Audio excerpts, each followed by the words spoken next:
misteri di balik kontrakan murah.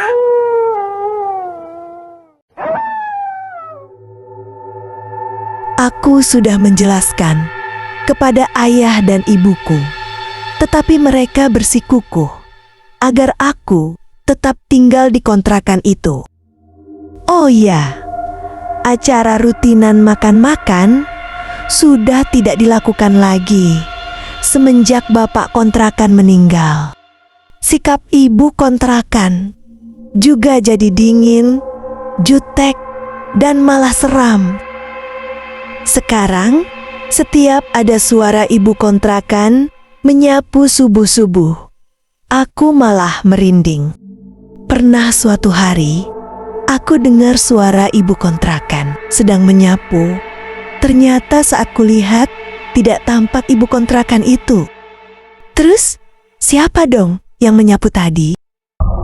Satu persatu, penghuni kontrakan pindah ke kontrakan lain. Randy akhirnya berhasil pindah dari kontrakan itu. Randy berhasil pindah setelah konflik besar dengan orang tuanya. Kini kontrakan ini sepi. Hanya aku dan Benny yang tinggal di kontrakan ini. Seringkali aku mendengar suara-suara di kamar-kamar yang kosong yang tidak ada penghuninya. Terutama kamar kosong yang dulu digunakan untuk menyimpan piring-piring kotor.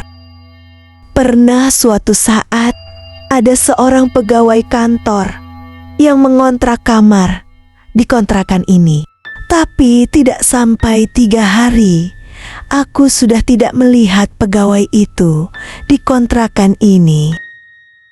Suatu hari saat aku sedang makan di kantin kampus, aku bertemu dengan temanku, Siti.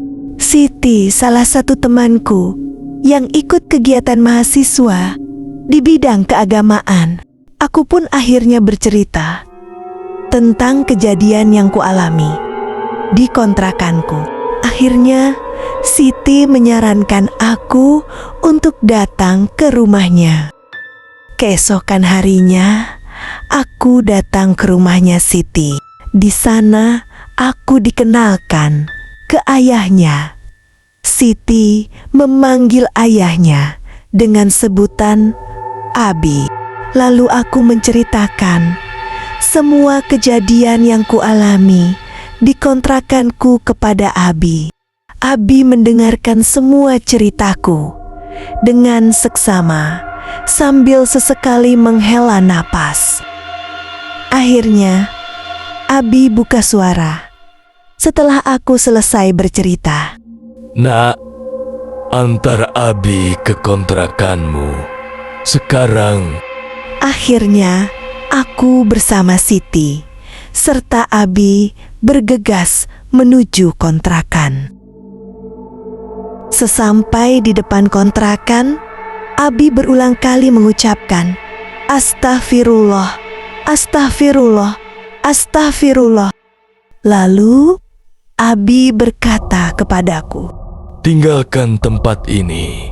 Kontrakan ini tidak aman bagimu. "Apa yang terjadi dengan kontrakan ini?" tanyaku pada Abi. Dulu tempat ini, sebelum menjadi kontrakan, rumah ini pernah menjadi tempat pembunuhan.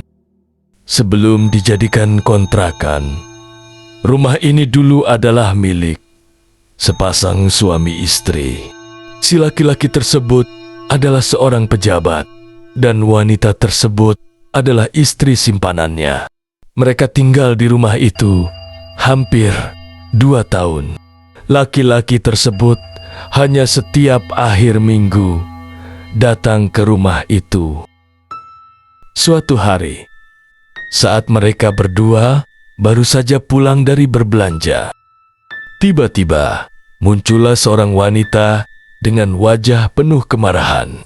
Ternyata wanita itu adalah istri sah dari pria pejabat itu. Lalu terjadilah debat yang panas antara istri sah dan laki-laki pejabat itu. pertengkaran pun terjadi. Istri Sah marah besar karena telah dikhianati dan suaminya membela diri terhadap tuduhan istrinya. Pertengkaran pun terjadi antara istri Sah dan istri simpanan. Adu fisik pun tidak dapat dicegah antar keduanya. Akhirnya, suami dari kedua wanita itu melerai keduanya. Lalu, istri Sah tersebut pulang ke rumah dengan membawa rasa sakit hati yang mendalam.